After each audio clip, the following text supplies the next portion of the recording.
Hey guys, Max here. This week I want to do a deep dive into the chord progression to Gild Lily by Billy Strings. It's a super interesting chord progression with a lot of interesting music theory ideas in it. And I think if you learn these music theory concepts, you'll be able to apply them to your own chord progressions, your own playing, create some new moods and sounds that you might not have been aware of before. Let's go ahead and listen to the verse of the song.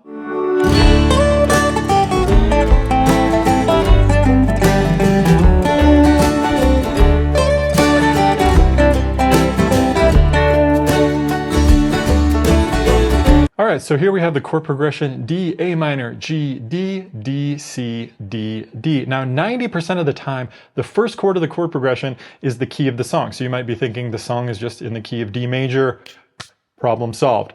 But let's go ahead and look a little bit deeper here. I have all the chords in the key of D major lined up right there. And let's go ahead and see if it works. D major works, A minor. Well, the fifth position should be A major. So that chord is actually not in the key of D major. G major works.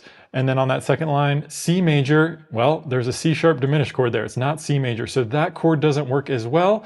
So A minor is not in the key of D. C major is not in the key of D. Therefore, the song is not in the key of D major. So what key is the song in? Here are the first four keys in the circle of fifths with the chords laid out above so I can compare and contrast.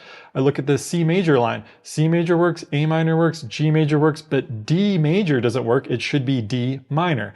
We already saw that D major doesn't work. I look at the A major key, that's got a C sharp and a G sharp, so that's just not going to work.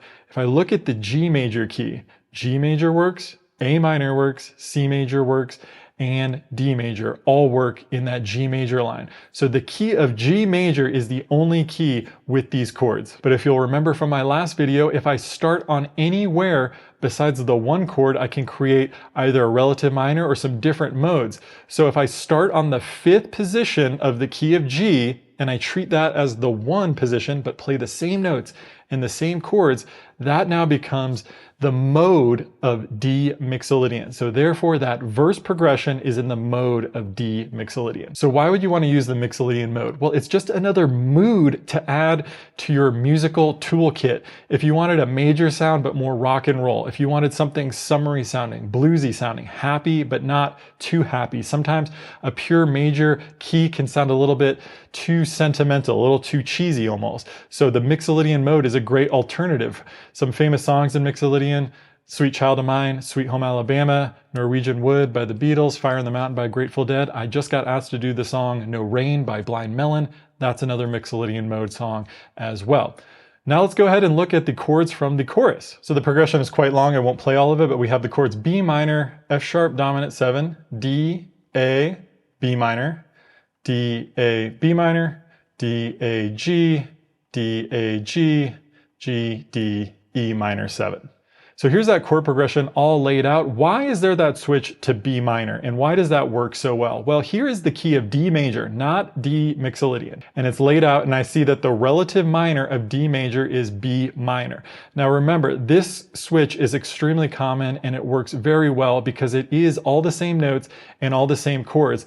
It's these two different gravitational pulls, the one chord or the sixth chord. So what Billy Strings is doing here is he's manipulating your ear because he knows that the switch from D major to the relative minor, B minor, is so common and so effective that he can sneakily switch between the mode of D mixolydian, which starts on a major chord, to B minor as well. Here's a list of chords in the key of B minor, and here's that progression underneath, and I see that they all work except for the F sharp dominant chord. So what's going on with that chord? How does that chord work into this entire thing? Now on the left I have the F sharp minor 7 chord, which is what it should be if I was playing in key. And there's the F sharp dominant chord, which is what actually is being played.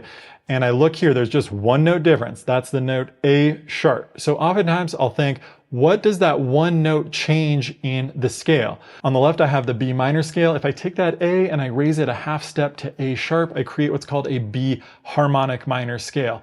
And that's just a minor scale with the last note raised by half a step, which creates extra tension. It makes it a little extra spooky sounding. It makes it mysterious, exotic, kind of Spanish sounding almost.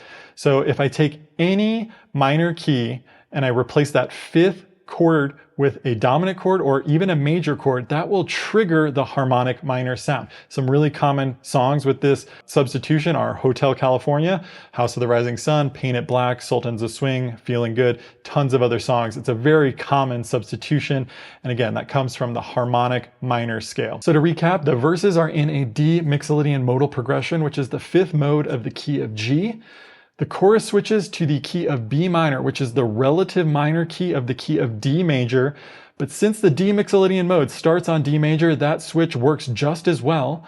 The chorus also changes that fifth chord from a minor chord to a dominant chord. You could also use a major chord, and that triggers that harmonic minor sound. And finally, the chord progression itself just tells a story. I love that Billy Strings is able to pull from all of these different tonal palettes. He's not in a rush to switch chords. He's not just playing the same four chords over again. And he's able to create a foundation, which is further elevated by the lyrics, the production, the melody played all on top. But it really all starts with this awesome chord progression. So be patient with your chord progressions. Write out 8 bars, but don't always just switch between chords on every bar. Hang on a chord a little bit longer. That happens in the verse and in the choruses. So that's a deep dive into Gild. I hope you guys enjoyed it. Let me know what you think in the comments and have a great week. I'll see you next time.